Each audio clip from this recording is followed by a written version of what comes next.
네, 오늘 저희가 이사야서 6장 본문 말씀으로 같이 묵상합니다.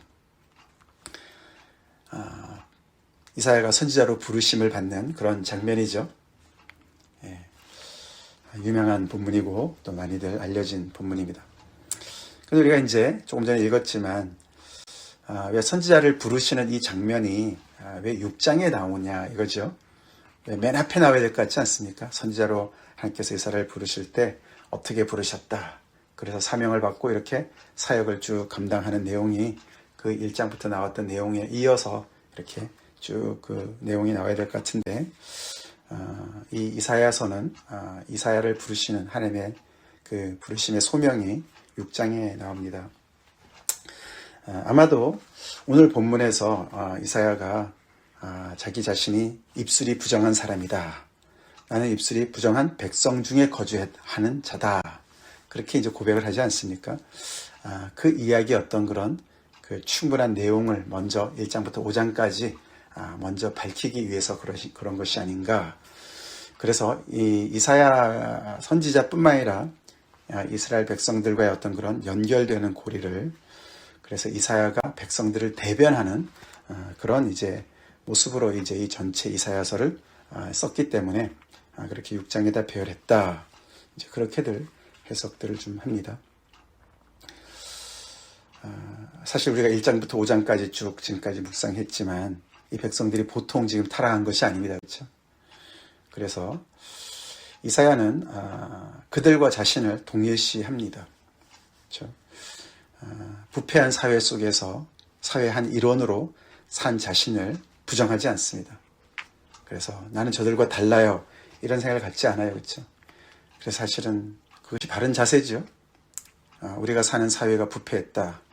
나도 알게 모르게 일조를 한 것이죠. 그래서 이사야는 하나님의 그 임재 앞에 딱 섰을 때 자기 자신이 얼마나 백성들과 함께 부정한 자인 것을 알려주지 않아도 그렇게 알고 있었고 깨달았습니다. 하나님은 또 그런 사람을 부르십니다. 부르시고 또 쓰시지요. 오늘 사실 이 내용은 이사야의 어떤 개인에 있어서도 굉장히 중요한 개인적인 어떤 그런 체험이기도 하지만, 사실은 이사야 자신에게 어떤 초점이 맞춰지기보다도 이사야가 만난 하나님이 어떤 분이신가, 거기에 더 초점이 있습니다. 그리고 그 하나님이 어떤 분이시기 때문에 하나님께서 어떻게 말씀을 전하셨고 하나님의 메시지는 어떤 내용이고, 앞으로 이사야서 전체 이 66장에 걸친 이 방대한 내용의 이사야서의 전체 어떤 그런 중심적인 신학을 결정하는 그런 내용이 됩니다. 그래서 이 6장은 이사야서 전체의 어떻게 보면 그런 그 결정체다. 그렇게 말씀을 드릴 수가 있습니다. 이사야가 만난 하나님은 어떤 분이십니까? 먼저 우리가 1절부터 4절까지 그 하나님의 그 모습이 이렇게 묘사되었습니다. 이사야는 갑자기 하나님이 계시는 하늘 성전에 천상회의에 이렇게 입회를 하게 되었어요. 그렇죠? 사실 거기는 그냥 회의실이 아니었어요. 그렇죠? 거기는 어전이었어요. 어전이 뭐죠? 왕이 있는 그런 곳이죠. 어전 회의에 갑자기 들어가게 되었어요. 때가 우시야 왕이 죽던 해라고 얘기를 합니다. 그것은 이제 주전 740년 정도 되거든요. 주전 740년. 우시야 왕은 우리가 다른 열왕기상이나 역대상하에도 나오지만 굉장히 이제 그 나라의 부국 강병을 많이 이뤘던 그런 사람입니다. 물론 잘못한 것도 있지만서도 이 당시에 이제 그 국제 정세와 이렇게 맞맞춰서 타이밍이 잘 맞아서 그 나라에 굉장히 이렇게 정말 안정되고 어떤 부를 많이 축적한 그런 때였습니다. 근데 그 왕이 이제 죽은 것이죠. 근데 이 우시야 왕이 죽을 때 옆나라 아수르 제국에는 디글랏 빌레셀이라는 그런 굉장히 강력한 왕이 즉위를 합니다. 그래서 이 아수르 제국이 그 고대 근동 일대를 그냥 다 이제 집어삼키는 그런 때가 다가옵니다. 그래서 상대적으로 이 남유다는 점점 더 이제 기우는, 나라의 그 국군이 기우는 그런 어떤 기점을 얘기하고 있어요. 그때가 바로 이사야를 하나님께서 부르시는 때였습니다. 근데 이사야가 봤다 그러죠. 내가 본즉 주께서 높이 들린 보좌에 앉으셨는데, 보좌는 왕이 앉는 곳이에요. 그렇죠? 하나님께서 높이 들린 보좌에 앉아 계셨다. 근데 그분이 뒤에 5절에 보면은 만군의 여호와이신 왕이라고 표현합니다. 그렇죠? 그래서 우시아 왕은 죽고 인간 왕은 죽고 이 땅의 진정한 왕이신 하늘 보좌에 앉아 계신 여호와 왕을 보게 된 거예요. 그게 첫 번째로 중요한, 이 이사야서의 중요한 그런 신학적인 요소입니다. 하나님이 왕이시다. 하나님은 영원한 왕이시다. 아멘. 인간 왕 4명이나 이사야가 쭉 걸치지 않았습니까? 그렇죠? 우시아 왕 때부터 시작해서 요담, 그렇죠? 그다음에 히스기야, 그렇게 므낫세 쭉 넘어가는데, 그런 인간 왕을 많이 섬겼지만 진정한 왕은 여호와 하나님이시다. 그리고 그분의 통치는 영원하다. 그리고 온 땅에 가득하다. 그런 이야기가 이사야에 쫙 깔려 있습니다. 그래서 한편으로는 우시아 왕이 죽어도 걱정하지 마. 진정한 왕이 여전히 보좌에 앉아 계셔. 통치하셔. 그런 위로의 말씀도 들어가 있는 것이죠. 그분의 옷자락이 성전을 가득 채웠다. 그리고 거기는 하나님만 계시지 않고 스랍들이 있었다. 천사 중에 일부죠. 스랍들이다. 이 스랍이라는, 우리가 그룹들은 이제 들어봤지만 스랍은 여기만 나옵니다. 근데 이 스랍들이 과연 누굴까? 여기에만 나오니까 여기에 초점을 우리가 보면은 하나님을 수종을 드는 자들이에요. 그렇죠? 근데 보통 수종이 아니라 하나님을, 하나님의 영광을, 하나님의 거룩하심을 지키고 보호하고 그 하나님을 찬양하는, 하나님을 높이는 그런 자들이었어요. 그렇죠? 특별한 어떤 그런 임무를 맡은 천사들인 것 같습니다. 날개가 6이 있었습니다. 그렇죠?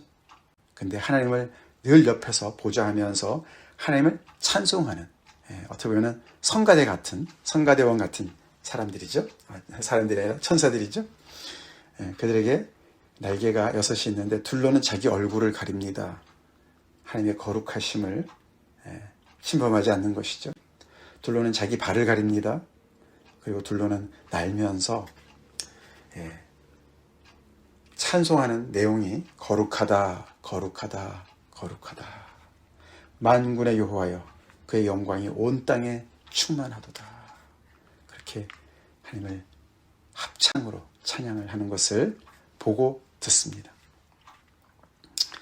이 장면에서 우리가 많은 찬송가가 나왔죠. 그렇죠? 찬양이 많이 나왔습니다.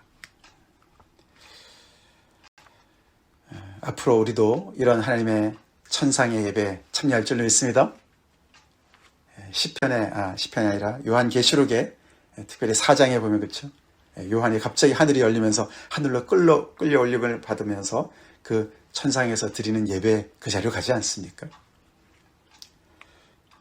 그 찬양이 얼마나 웅장하고 대단했는지 그 소리로 말미암아 문지방의 터가 요동했다. 울림이 있는 거예요. 공명이 있는 거죠. 그렇죠? 온 그 모든 그 곳이 그냥 찬양으로 가득 찼다. 성전의 영계가 충만했다. 하나님의 임재가 가득했다. 그걸 갑작스럽게 이사야가 보았습니다.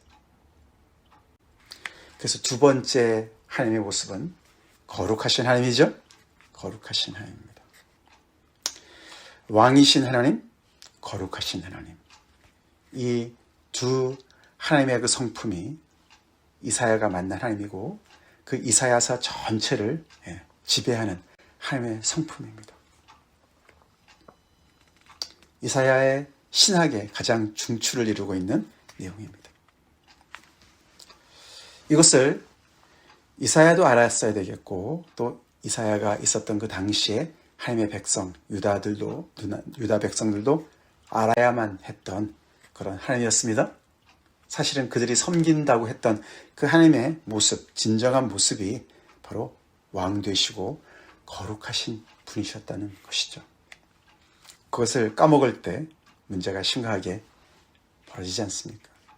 곧 이어서 나오는 우리가 7장, 우리가 이제 바로 내일 본문인데, 오늘은 사실 오늘 본문이죠. 매일 성경은. 하나님의 통치를 의심하는 그 아하스 왕, 그렇죠? 그래서 벌벌 떠는 그 왕 이야기가 나오지 않습니까?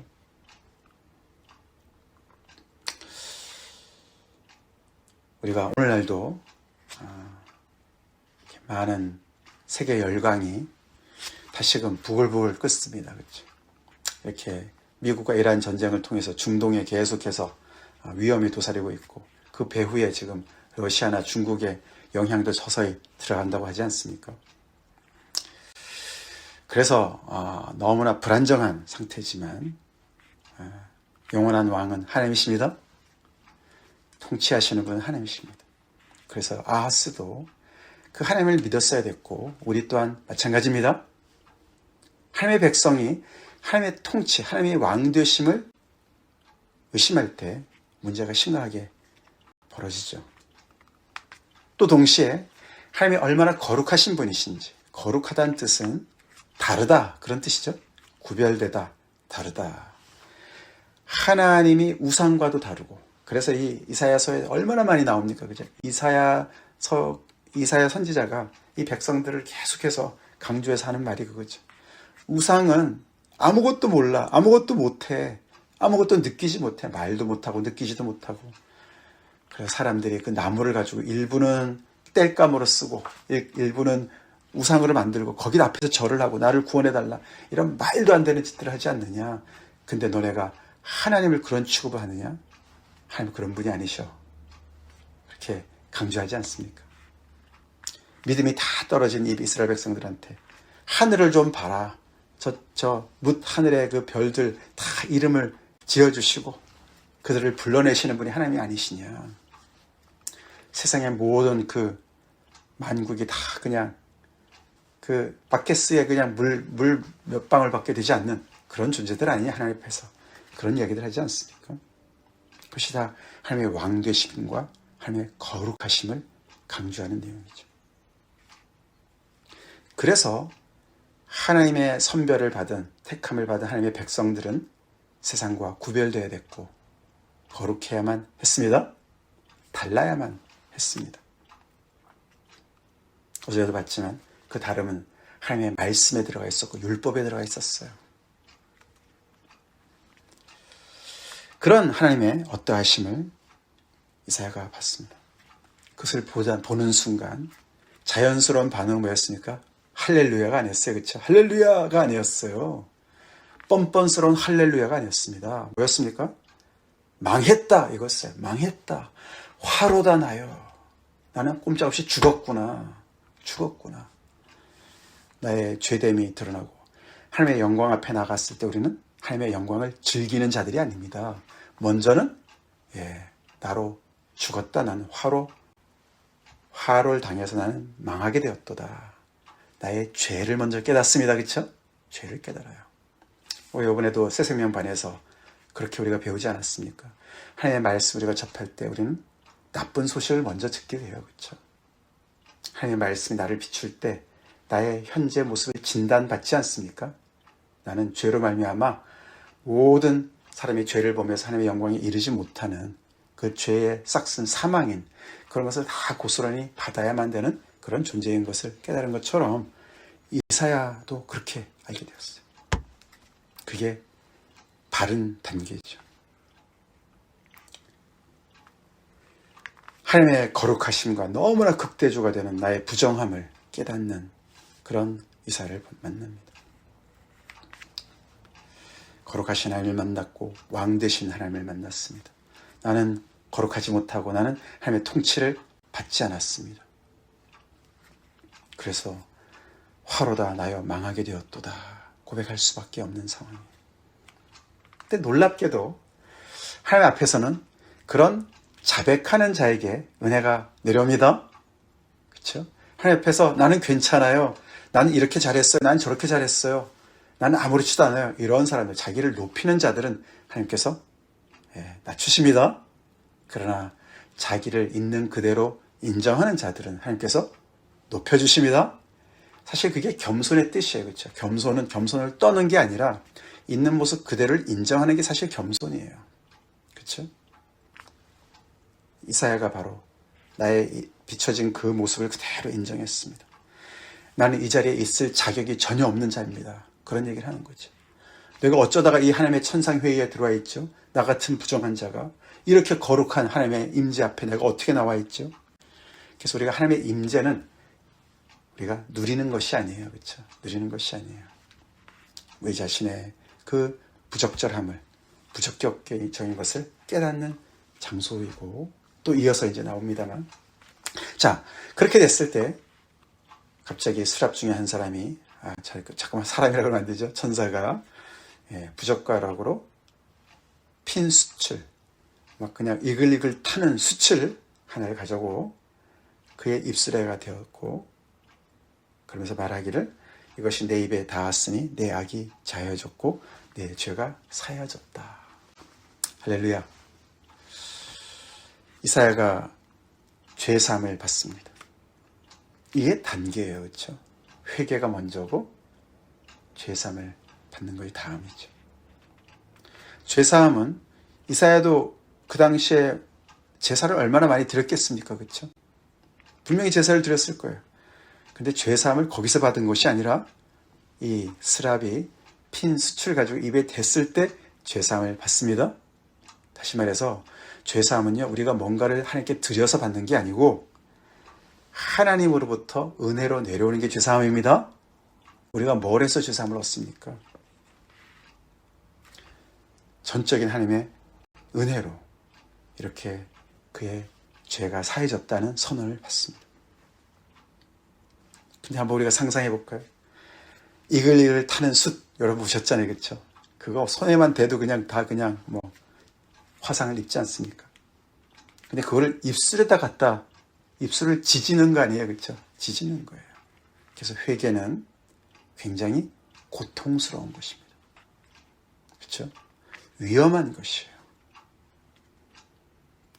죄사함은 그렇게 받는 것입니다. 우리도 십자가로 죄사함을 받지 않았습니까? 우리 주님의 대속의 죽음으로 죄사함을 받습니다. 장난이 아니에요. 말장난이 아닙니다.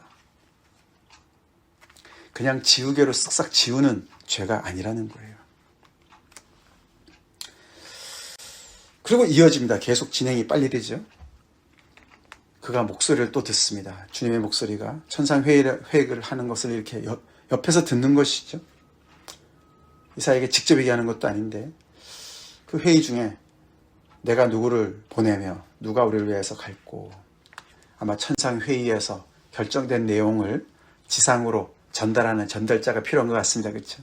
전령자가 필요한 것이 어전에서 결정했으면 그것을 백성들한테 가서 전달하고 시행해야 되는 거 아닙니까? 이제 그런 일이죠. 근데 그 얘기를 들은 이사야가 가만히 있지 못했습니다. 자원합니다. 저요, 저를 보내주세요. 내가 여기 있습니다. 나를 보내주세요. 그래서 갑작스럽게 이사야는 사명자로, 전령자로 자천을 합니다. 은혜 받은 사람의 또 자연스러운 반응인 줄로 믿습니다. 네, 그렇죠. 자, 그래서 어떻게 보면 이렇게 단계별로 이렇게 나와 있어요. 그렇죠.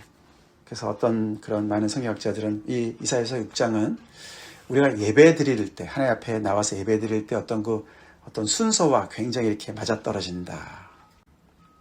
우리는 하나님의 영광 앞에 나가는 것입니다. 그렇죠? 하나님을 만나는 것이에요. 우리의 왕 되신 하나님, 거룩하신 하나님을 만나는 것이고, 그 영광 앞에 섰을 때 우리의 부족함을 깨닫습니다. 회개합니다. 그리고 그 우리의 회개에 하나님의 은혜를 부어주십니다. 용서함을 주시죠? 그래서 우리는 예배 안에서 용서함을 다시금 체험합니다. 그렇게 우리가 하나님의 은혜를 받은 우리는 어떻게 해요? 하나님께서 우리를 세상으로 파송하시죠? 누가 우리를 위해서 갈까? 라고 했을 때 주님, 제가 가겠습니다. 하나님의 은혜를 입은 저 하나님에게 충성하겠습니다. 그래서 예배의 그 최종의 결말은 파송받는 거예요. 그게 축도죠. 축도는 이런 많은 복을 받으십시오라기보다도 지금까지 받은 은혜를 가지고 세상으로 파송을 받아서 하나님의 일을 감당해라. Get out! 그런 뜻이랍니다. 그게 베네딕션이란 뜻이. 여기서 당장 나가! 그런 뜻이라는 거예요. 그래서 세상을 향해서 사명자로 나가 하나님의 말씀을 전해라. 그런 뜻이라는 것이죠. 그 순서를 다 따르고 있어요. 자, 이사야가 받은 메시지가 뭡니까? 아까 읽어봤지만 그 메시지가 좀 이상해요. 그렇죠? 9절 10절인데요. 여호와께서 이르시되 가서 이 백성에게 이르기를, 우리가 흔히 생각하면 그렇죠? 나가서 이 하나님의 그런 어떠하심을 전하고 그들이 회개하도록 해라. 그렇죠? 그렇게 전해야 되는 거 아닙니까? 그렇죠? 근데 정반대 얘기입니다. 이 백성에게 이르기를 너희가 듣기는 들어도 깨닫지 못할 것이요 보기는 보아도 알지 못하리라. 그렇게 하고 이 백성의 마음을 둔하게 하고 귀가 막히게 하고 눈을 감기게 해라.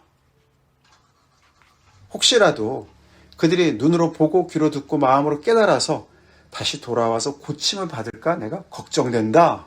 그렇게 말씀을 하시는 거예요. 이게 뒤집어진 거 아닙니까? 이사야가 잘못 들은 거 아니에요? 반대로 해야 되는 거 아닙니까? 그렇죠? 나가서 이렇게 안 듣는 그 백성들한테 가서 계속 그들한테 얘기를 해서 빨리 마음을 고쳐먹고 귀를 열고 눈을 열어서 빨리 하나님의 말씀 받고 회개해.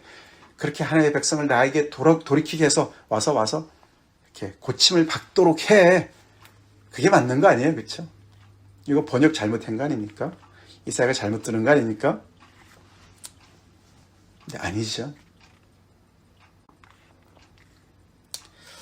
왜냐하면요, 11절에 보면은요, 이사야가 깜짝 놀래가지고 주여 어느 때까지 그렇게 해야 됩니까? 라고 대들듯이 따지듯이 하나님께 묻습니다.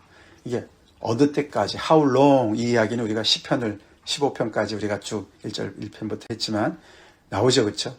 탄원할 때, 탄식할 때, 하나님 앞에 따지는 기도할 때 하는 대표적인 표현이었어요. 그렇죠? 언제까지니까, 주여 언제까지니까. 이거는 꼭 시기를 물어본다기보다도요, 하나님 너무하시네요. 그런 얘기야.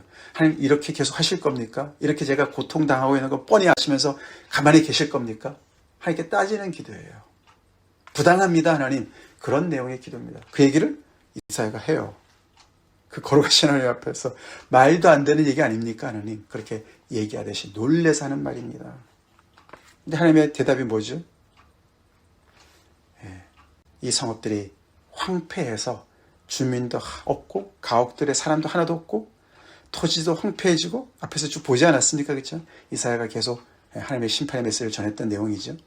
하나님의 심판이 이루어지는데 완전히 이 성읍들이, 가옥들이, 사람들이 다 황폐해질 때까지, 그리고 사람들을 멀리 옮기셔서 황폐한 곳이 많을 때까지, 10분의 1이 남았어도 아직 다 황폐하게 될 때까지, 그러니까 완전히 황폐해질 때까지야. 완전히 망할 때까지야. 여기서 우리는 하나님의 거룩하심을 봅니다. 그 이후에, 그렇죠? 밤나무와 상수리나무가 배임을 당하여도 그 구루터기는 남아있는 것 같이 거룩한 씨가 이 땅의 구루터기니라. 그래서 우리는 구루터기라고 하기 때문에 그래도 조금 남겨두셨다라는 데 초점을 맞추지만, 사실 그 원뜻은 거기에 초점보다도요, 완전히 망하는 데 있습니다. 구루터기는 이미 잘린 상태잖아요. 그렇죠? 아무것도 없어요. 뿌리까지 뽑히지는 않았지만 그게 소망이 됩니까? 다 잘려버렸는데. 사실 이거는요, 불가능한 가능성을 얘기하는 거예요. 불가능한 것을 얘기하는 거예요. 끝난 걸 얘기하는 거예요. 초점은 끝난 거예요. 하나님은 그렇게 거룩하신 분이십니다. 그래서 여기서 우리는 복음을 얘기할 때 우리는 복음을 너무 쉽게 얘기를 합니다. 은혜를 얘기할 때 너무 값싼 은혜를 얘기합니다. 맨날 우리는 하나님의 말씀을 전하는데, 그렇죠? 하나님의 어떤 그런 좋은 소식만을 우리가 자꾸만 원합니다. 그렇죠? 물론 잘못했어요. 근데 하나님은 용서하실 거야. 그게 하나님 조합 아니야? 그렇게 우리는 뻔뻔하게 생각할 때가 많이 있습니다. 이 백성들이 그만큼 마음이 완악해졌던 거예요. 그래서 하나님 또 이런 얘기 들으면 하나님 당연히 그렇게 하시겠지. 그러면서 자기의 그런 완악한 마음, 죄악된 마음을 돌이키지 않습니다. 너무나 굳어진 이 죄악들을 가지고 있으면서 하나님을 가지고 놀아요. 만홀히 여깁니다. 하나님 거기에 당하시는 분이 아니십니다. 그냥 허허허 그러신 할아버지가 아니시라는 거예요. 마음씨 좋은 할아버지가 아니시라는 거예요. 하나님은 거룩하십니다. 삼키는 불과 같은 죄를 응징하시는 그런 분이시라는 거예요. 그래서 완전히 끝나는 것을 얘기하는, 끝날 때까지 그렇게 해. 그래서 이사야의 이 소명이 너무 힘든 거였어요. 예수님도 그 얘기를 반복하시죠. 예수님께서 우리가 사복음서에도 오늘 9절 10절이 계속 나옵니다. 예수님이 언급하세요. 예수님께서 전하시는데도 이 백성이 듣질 않았어요. 그렇죠? 그 말도 안 되는 이 이야기를 예수님께서 이 이사야에서 이 이야기를 언급하시면서 이사야 때도 그랬어. 지금도 이 백성들이 이러네. 그래서 여기 보면은 하나님이 그들의 눈을 감기게 하고 귀가 정말 안 들리게 하고 마음을 닫게 하시는, 그것이 그 백성들이 먼저 그렇게 했기 때문에 그렇게 하신다는 것인지, 그렇게 안 하는데도 하나님께서 그렇게 만드신다는 것인지 본문에 헷갈려요. 그럴 정도로 여기에는 하나님의 주권이 들어가 있습니다. 주권이 들어가 있어요. 그래서 우리는 무서워해야 돼요. 하나님을 두려워해야 됩니다. 우리가 출애굽기도 그렇지 않습니까? 바로가 그렇죠. 말을 듣지 않으니까 점점 더 하나님께서 그의 마음을 강팍하게 하셨다. 처음에는 바로가 자기 마음을 강팍하게 했단 말도 나오는데 나중에 보면 하나님이 강팍하게 하십니다. 우리가 하나님을요, 우리 입맛에 맞추면 안 됩니다. 그래서 쉬운 복음은 없어요. 값싼 은혜도 없어요. 오늘 이사야가 그 핀 수치 자기 입술에 닿는 것처럼 회개는 고통스럽습니다. 고통스럽습니다. 눈물 한 바가지 흘린다고 되는 것도 아니고요. 회개는 뭐죠? 내가 죽어야 되는 것이죠. 그게 십자가 아닙니까? 그게 우리가 새 생명반에서 다시 배운 침례의 의미 아닙니까? 세례의 의미 아닙니까? 그렇죠? 내가 그리스도와 함께 죽고 장사되어지고 나라는 존재는 완전히 그냥 정말 주님 앞에 다 정말 자격 없는 죄인이고 죽어마땅하고 다시 주님의 말씀을 다시 은혜로 다시 일어나는 것이, 그게 바로 회개죠. 그 점을 우리는 이 이사야서 6장 말씀을 통해서 깊이 묵상해야 돼요. 그러지 않으면 우리는 말로만 하나님을 왕이라고 합니다. 통치에 전혀 순종하지도 않으면서 말로만 왕이라고 그러고 하나님을 거룩하시다고 찬송만 하는 것이죠. 하나님의 거룩하심 앞에 전혀 부적격하지 않은 한 제 자신을 보지도 못하고, 그렇죠? 하나님을 장식품으로 생각하는 그 누를 범하게 된다는 것이죠. 하나님 그런 분이 아니십니다. 다 같이 기도하시겠습니다. 하나님 감사합니다. 오늘 이사야서 6장 말씀, 이사야가 거룩하신 하나님을 만나는 그 장면 우리가 또 묵상하며 두렵고 떨림으로 주님 앞에 우리를 세워주신 하나님께 감사드립니다. 저희도 복음을 받아들인 자들로서 값싼 복음, 값싼 은혜를 외치는 이 당시의 사람들처럼 그런 죄악에 빠지지 않게 하여 주시옵소서. 오늘도 하나님의 거룩하신 임재 앞에 전혀 자격 없는 우리 자신들 모습을 보게 하시고 회개하는 저희가 되게 하시고 하나님의 은혜를 구하는 저희가 되게 하여 주시옵소서. 더 나아가서 우리 또한 하나님의 은혜로 죄사함 받고 또 아버지 이렇게 세상으로 파송받은 그런 자들로 살게 하여 주시옵소서. 예수님 이름 받들어 간절히 기도를 올려옵나이다. 아멘.